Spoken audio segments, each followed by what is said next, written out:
Hello there, and welcome back to a dramatic reading of The Return of the Indian, Book 2 in the Indian in the Cupboard series by the one and the only Lynn Read Banks. I'm Nick Sal here. Did I already say that? I don't know, I do a lot of these videos. Before we begin, I just want to note you see some masks here on the door because I've got COVID again. The last time I got COVID is how I basically started this video recording project. So I've got it again. I've got a little bit of time here. So let's plow through and finish this book. I mean, maybe not in this session, right? But let's make some progress here for you. Thanks for subscribing. Thanks for listening. Let's roll. Chapter 11 is where we continue. Target Omri. Let's find out what that means. Bright Stars was calling them. She had come to Little Bear's bedside again and was now helping him to struggle into a sitting position.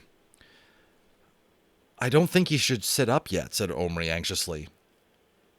Not sit up. Bright Stars looked very worried, but Little Bear brushed her aside, gritting his teeth. Little Bear, sit. Stand. Go back and fight. No, you can't. You're not strong enough. I strong enough. I chief. Chief not sit in far place when tribe in trouble. Omri, put in box. Omri, send back. Little chief, Little Bear, say. But Omri was adamant. You're not going anywhere till you're better. He looked into the Indian's face. He understood very well how he must be feeling, like a deserter, even though his getting shot and being here were no fault of his own at all. Once, Omri had been away on a week's school trip, and when he got back he found that while he'd been gone, his mother, alone in the house, had cut herself very badly on a broken bottle. With her hand pouring blood, she had managed to get to the phone. An ambulance had come, and she was soon in the hospital and safe. None of all this was any fault of Omri's or anyone's, but he felt terrible, really guilty about having been so far away. So it wasn't hard to imagine how badly Little Bear felt, the need to get back and help his people. After all, he was their chief. He was responsible for them. He knew what was happening at the Indian encampment at this very moment. Oh, who knew what was happening right now? Bright Stars was thinking about it too. She was torn, Omri could see, between wanting to keep Little Bear in bed and wanting him to go back and do what he had to do. Let's tell him about Boone's idea, suggested Patrick. It might take his mind off going back right away himself. Yeah. Yeah, I had me an idea, all right, chimed in Boone. Why don't we all have a bite to eat, not to mention a swig of liquor, and talk my idea over? Ain't nothing like whiskey for helping your brain work. Ain't that so, kid? So Omri crept downstairs and extracted a small glassful of scotch, which is a form of whiskey, from his parents' drinks cupboard. I guess I've never heard it called that. We usually call it a liquor cabinet over here in the States, but drinks cupboard sounds good. Sounds better, but anyway. And some food from the table, which his mother had laid for lunch. She was not much of a fancy table layer, and all there was for the moment was Rivita, butter, and some rather tired-looking olives. I don't know what Rivita is, but it's a capital R. And some tired-looking olives, but it was better than nothing. He grabbed a bit of each and hurried upstairs again. He should have known better than to leave the room. As he opened the door, he was greeted by a noise that sounded like a loud chattering of teeth. Then there was a distinct pop, and something went ping against the glass of whiskey he was carrying. His eyes flashed to the cupboard. There, on the shelf, in the middle of it, were 5 miniature soldiers, raking the room with machine gun fire. On the chest below were several more. They were manning a small but lethal-looking artillery piece. Omri had no time to think. Dropping everything, he threw up his hand to protect his face and dashed forward through a hail of tiny bullets that bit into his palm like wasp stings. Wow, can you imagine? My goodness, I mean, bullets going into your skin. Tiny, miniature bullets. My goodness. Patrick was standing aghast, too stunned, it seemed, to do anything. Omri fell on the little men in their little khaki uniforms, scooped them up, weapons and all, and shoving them back into the cupboard, slammed the door. He heard another couple of rounds and a muffled boom of an exploding hand grenade against the inside of the door before he could gather his wits and turn the key. It's funny, like you always think that I used to love toy soldiers growing up and stuff like that. I still have a bunch of them in a collection, but it'd be really scary. I think it'd be a totally different game if they could actually fight back at me, you know? Silence fell in the bedroom. Omri's first act was to glance over his shoulder to check that Little Bear, Bright Stars, and Boone were all right. There was a line of bullet holes through the top of the headboard of the matchbox bed, but mercifully, Bright Stars must have persuaded Little Bear to lie down just as the shooting started, and he was okay. Bright Stars was holding the 2 horses, which were on Patrick's paddock. They were rearing and plunging with terror, letting out shrill neighs, while Bright Stars hung onto their reins. Boone was, at first glance, nowhere to be seen, but then Omri made out a tiny pair of cowboy boots and spurs sticking out from under the ramp. He must have dived for cover when the attack began. Not particularly heroic, but certainly by far the most sensible move open to him at the time. Next, Omri gave his attention to his hand. 6 droplets of blood oozed from as many tiny breaks in the skin. Remembering when Patrick had had a bullet in his cheek from Boone's gun once, that was in the first book, Omri quickly started squeezing out the bullets. Lodged just under his skin, between finger and thumbnail. He didn't say a word to Patrick. What was the use? Some people just never learn. But Patrick had something to say, and in a voice that shook. I could have got them all killed. Omri bit his lip. The bullets were actually just visible, minute black specks. It hurt, getting them out, but it was rather satisfying, like squeezing a blackhead. I just wanted to see what would happen, Patrick went on pleadingly. Well, now you've seen. Thanks a lot. Sorry. You're always desperately sorry when you've done something thick. Patrick didn't argue. He bent down and pulled Boone out from under the ramp by the feet. It's okay, Boone. They've gone. The little man was gibbering and shaking from head to foot. Who in tarnations were those guys? He managed to ask. Soldiers. From when? Now, approximately. Boy, am I glad I'll be dead before that kind of shooting starts, he said feverishly. Did they get you, kid?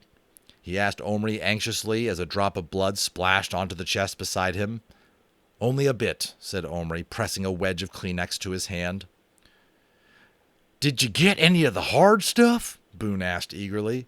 Now I'll really need some. Oh, I must have dropped it. Boone's face fell.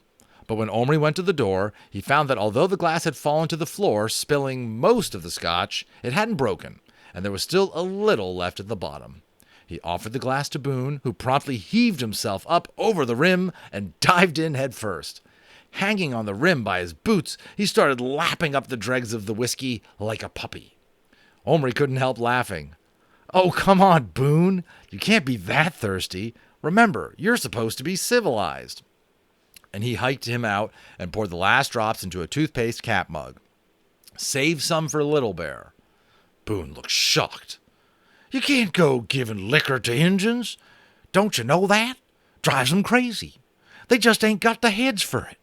Anyways, you couldn't give him any. He's too sick. When you were wounded, you said whiskey made you feel better. Yeah, I guess I did, at that. He gazed sorrowfully down in his mug.